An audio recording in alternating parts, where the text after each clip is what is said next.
मित्रों, आज के इस वीडियो में हम आपको बताएंगे कि पीपल के वृक्ष को जल चढ़ाने से कौन सा पुण्य मिलता है। चलिए जानते हैं। क्षीर सागर में लहरों के बीच में शेष नाग की शैया पर भगवान विष्णु सुकून से विराजमान थे। उनका नील वर्णी शरीर दिव्य आभा बिखेर रहा था। उनके समीप माता लक्ष्मी उनके चरणों को दबा रही थी। चारों ओर दिव्य प्रकाश की ख्याति बिखरी हुई थी और वातावरण में शांत संगीत की ध्वनि गूंज रही थी। इसी बीच एक पावन पथ से आकाश मार्ग से होते हुए वहां पर देवर्षि नारद जी आ पहुंचे। नारद जी के हाथ में उनकी दिव्य वीणा थी और उनके मुखमंडल पर हल्की चिंता की रेखाएं बिखरी हुई थी।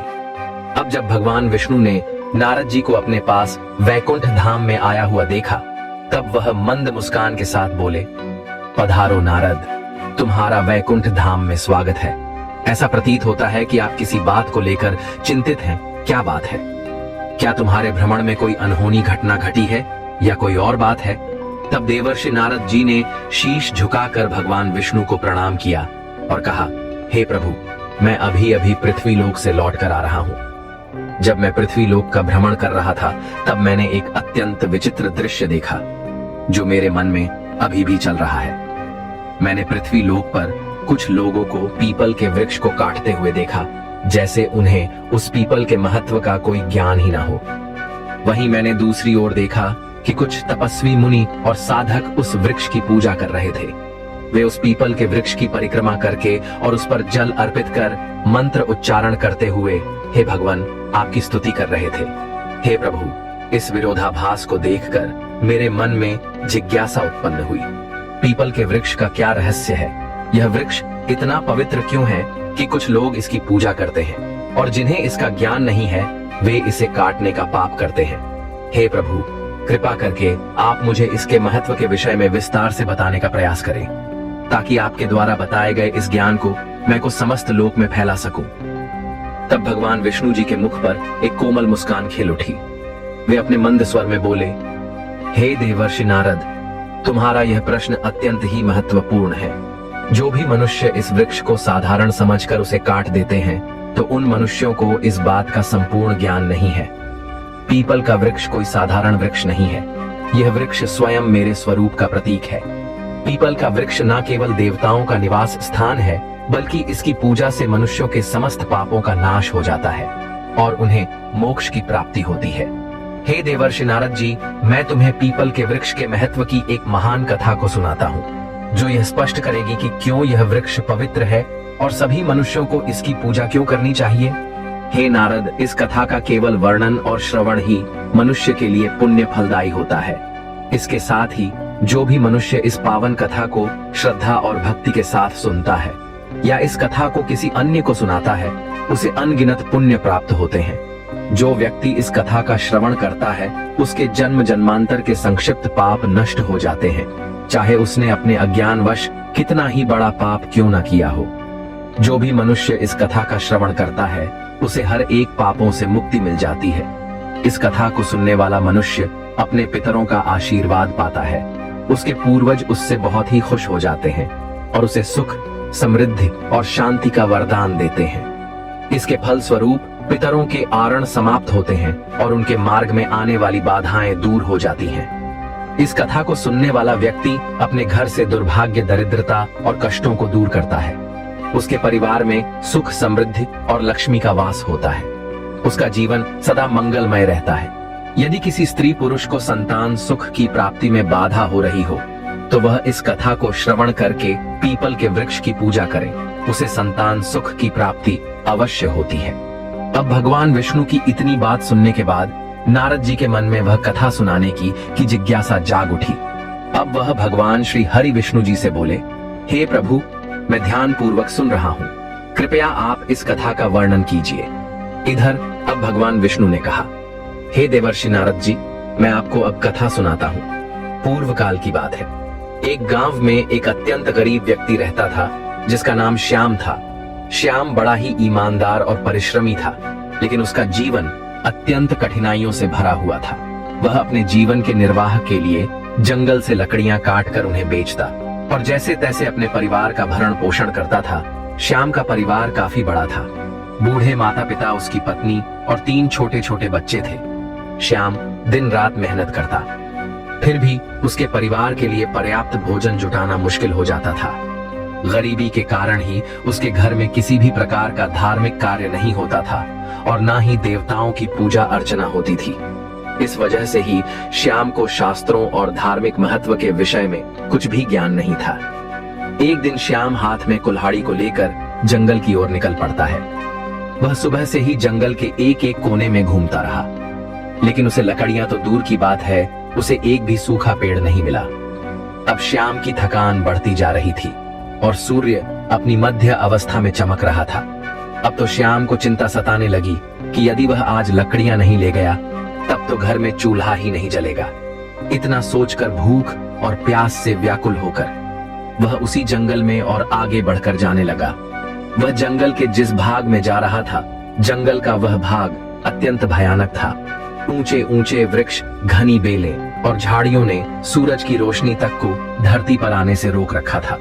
जगह जगह सर्प, बिच्छू और अन्य हिंसक जीवों के खतरे भी दिखाई देते थे, परंतु श्याम की विवशता उसे वहां तक खींच ले गई। वहां पहुंचकर बहुत देर तक भटकने के बाद अचानक उसकी नजर एक विशाल वृक्ष पर पड़ी। वह वृक्ष अपने चारों ओर एक अजीब सी आभा को बिखेरे हुए था। वह पेड़ काफी ऊंचा था, उसकी शाखाएं मानो आसमान को छू रही हो। उस वृक्ष की जड़ों ने धरती को गहराई से बांध रखे हुए थी, क्योंकि यह एक पीपल का वृक्ष था। श्याम ने मन ही मन सोचा, अरे वाह, कितना बड़ा और मजबूत वृक्ष है। यदि मैं इसकी कुछ टहनियां काट लूं तो आज का काम बन जाएगा। फिर उसने कुल्हाड़ी को मजबूती से थामा और वृक्ष के पास पहुंच गया। वृक्ष के नीचे खड़े होकर उसने एक क्षण के लिए इधर उधर देखा और कुल्हाड़ी को ऊपर उठा लिया। जैसे ही वह कुल्हाड़ी से वृक्ष पर आघात करने वाला था, तभी वहां पर एक भयंकर आवाज गूंज उठी, जो किसी स्त्री जैसी प्रतीत हो रही थी। वह आवाज कह रही थी कि हे मनुष्य, ठहरो, तुम यह क्या अनर्थ करने जा रहे हो। तब श्याम ने चौंक कर इधर उधर देखा तो वह सन्न रह गया, क्योंकि वहां पर कोई दिखाई नहीं दे रहा था। अब कुछ ही क्षण में वृक्ष के तने के पास से एक भयानक काले रंग का सर्प प्रकट हुआ। उस सर्प की आंखें चमक रही थीं, मानो उनमें अग्नि की ज्वालाएं जल रही हों। जब श्याम ने उस सर्प को देखा तो वह भयभीत होकर पीछे हट गया। सर्प धीरे धीरे उसके सामने आकार एक दूसरा रूप लेने लगा। कुछ ही देर में वह सर्प नहीं बल्कि एक सुंदर स्त्री का स्वरूप धारण कर चुका था, और वह कोई साधारण स्त्री नहीं थी बल्कि एक नाग कन्या थी। उसका चेहरा तेजस्वी था और उसकी आंखों में अपार रहस्य झलक रहा था। फिर उस नाग कन्या ने गंभीर स्वर में श्याम से कहा, हे मनुष्य, तुम यह पवित्र पीपल का वृक्ष काटने जा रहे थे। क्या तुम्हें इसका ज्ञान नहीं कि पीपल के वृक्ष में बहुत से देवी देवताओं का वास होता है? इसे काटने से तुम्हें बहुत बड़ा पाप लगेगा।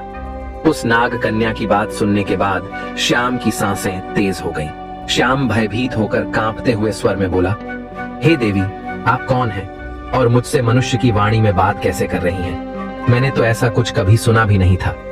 कृपया मुझे बताइए कि आप कौन हैं और यह वृक्ष क्यों इतना विशेष है।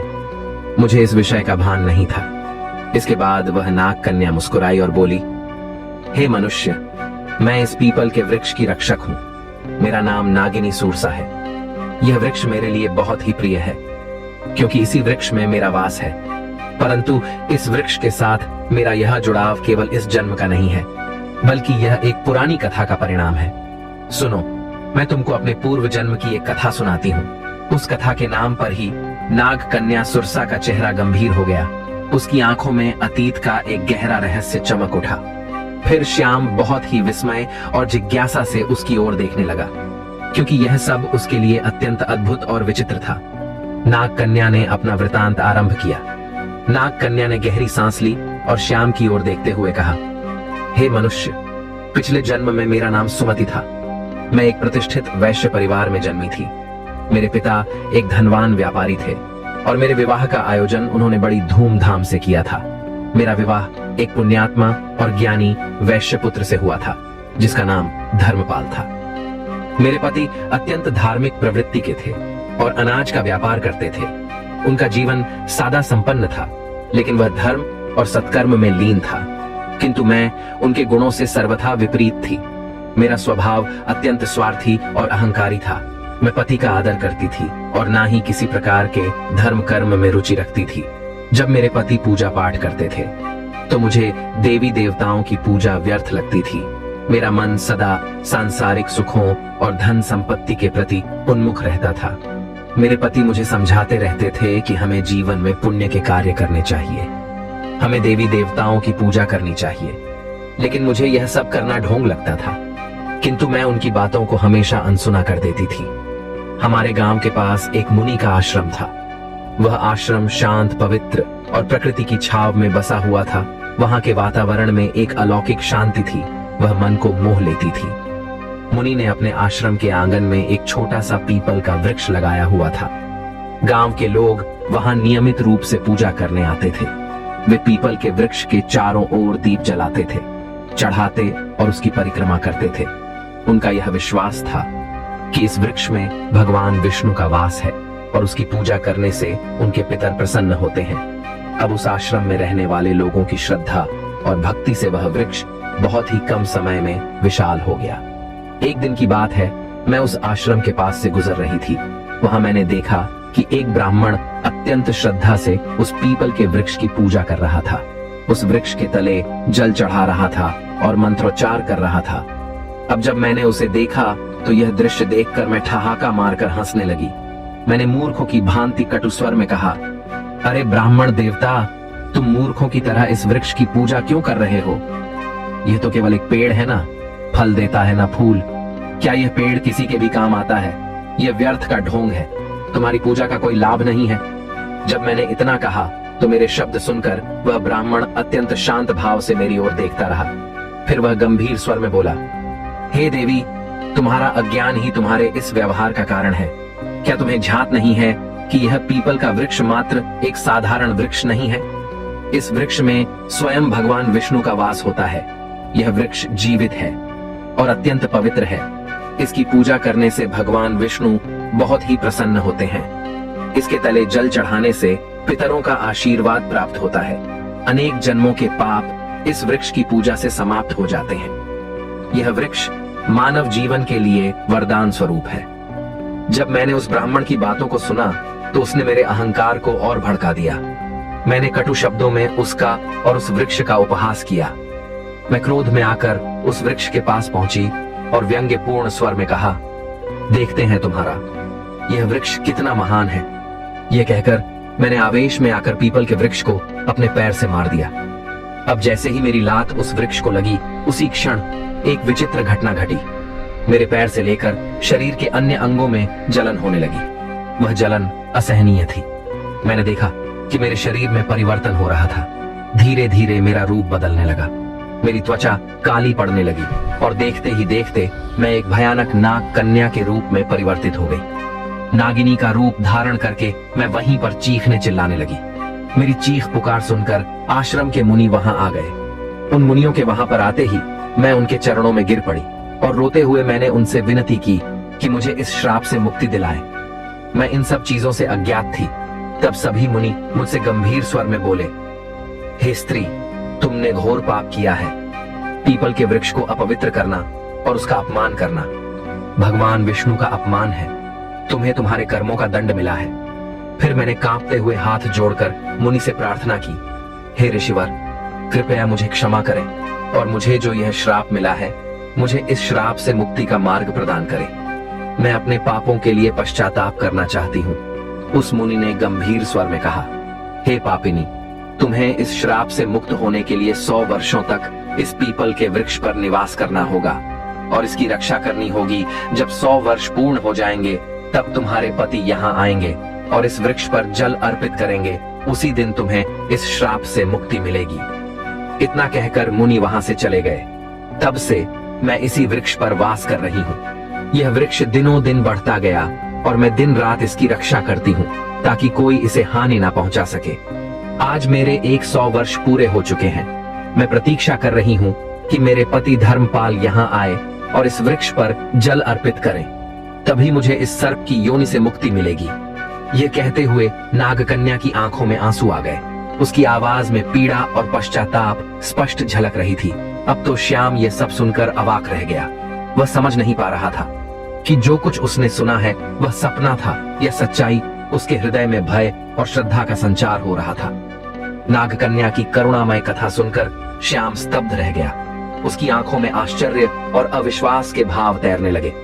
उसे यह बात समझ में नहीं आ रही थी कि वह स्वयं इस घटना से किस प्रकार जुड़ा हुआ था। तभी एक दिव्य तेज से आश्रम के मुनि वहां पर प्रकट हुए।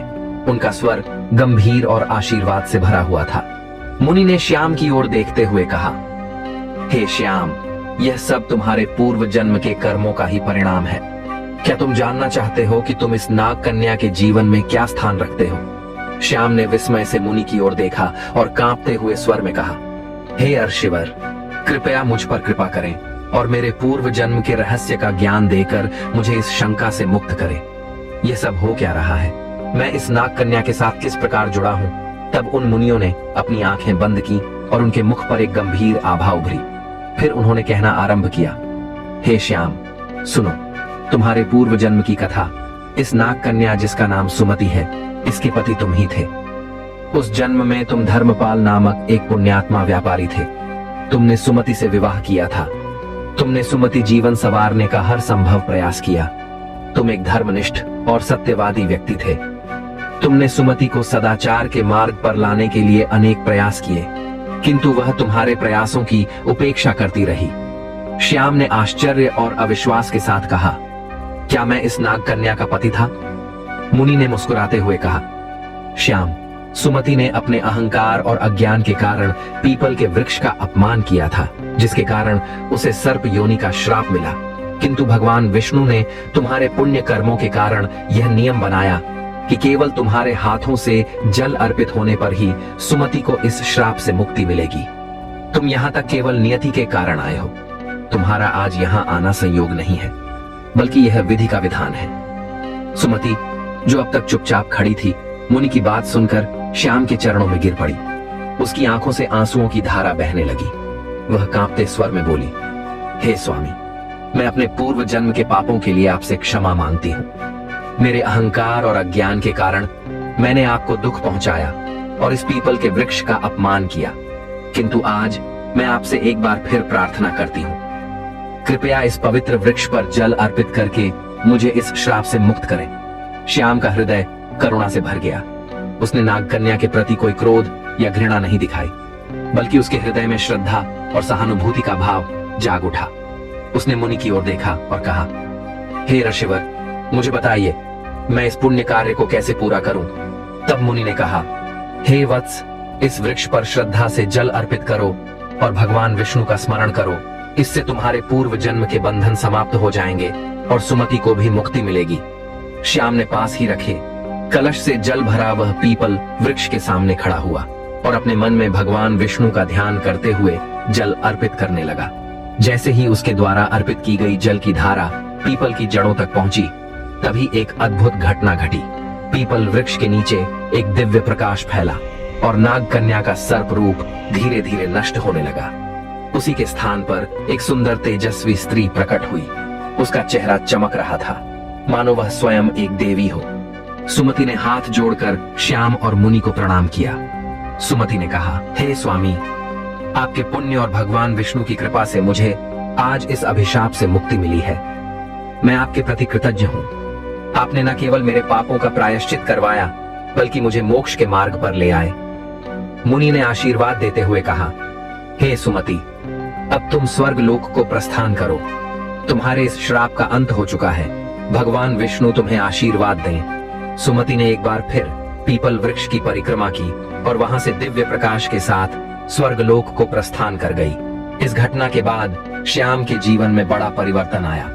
उसने पीपल के वृक्ष की महिमा को समझा और प्रतिदिन उसका पूजन करने लगा। उसने अपने परिवार को भी धर्म के मार्ग पर चलने की प्रेरणा दी।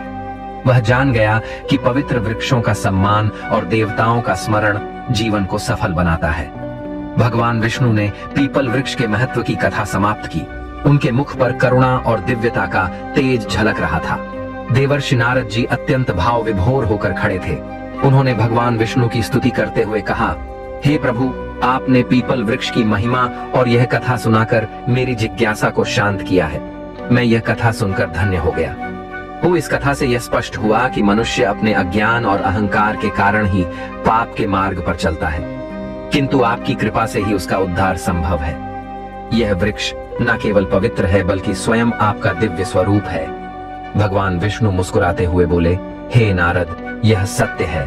पीपल का वृक्ष सृष्टि का जीवन है। इसकी जड़ में मैं स्वयं निवास करता हूँ। तने में भगवान शिव का वास है और शाखाओं में ब्रह्मा का वास है। इस वृक्ष की पूजा करने से मनुष्यों को त्रिदेव का आशीर्वाद प्राप्त करता है। जो भी इस कथा को श्रद्धा भाव से सुनेगा और सुनाएगा अथवा पीपल के वृक्ष की पूजा करेगा, उसे मेरे परम धाम की प्राप्ति होगी। उसके समस्त पापों का नाश होगा और उसे जीवन में सुख शांति तथा परलोक में मोक्ष का आशीर्वाद मिलेगा। तब देवर्षि नारद जी ने कहा, हे प्रभु, मैं अविलंब पृथ्वी लोक पर जाऊंगा और इस कथा का प्रचार करूंगा। मैं लोगों को यह बताऊंगा कि पीपल के वृक्ष का अपमान नहीं करना चाहिए। इसकी पूजा करके वे आपके सानिध्य को प्राप्त कर सकते हैं। तो मित्रों, इस प्रकार से भगवान विष्णु ने नारद जी को पीपल के वृक्ष की महिमा सुनाई है। आशा करते हैं मित्रों, आपको हमारे द्वारा सुनाई गई यह कथा पसंद आई होगी। अगर आपको यह कथा पसंद आई है तो मुझे इस विषय में कमेंट करके अवश्य बताना। और जो लोग हमारे चैनल पे नए हैं वो सभी चैनल को भी अवश्य सब्सक्राइब करना। बाकी मित्रों, आप सभी का वीडियो को यहाँ तक देखने के लिए धन्यवाद।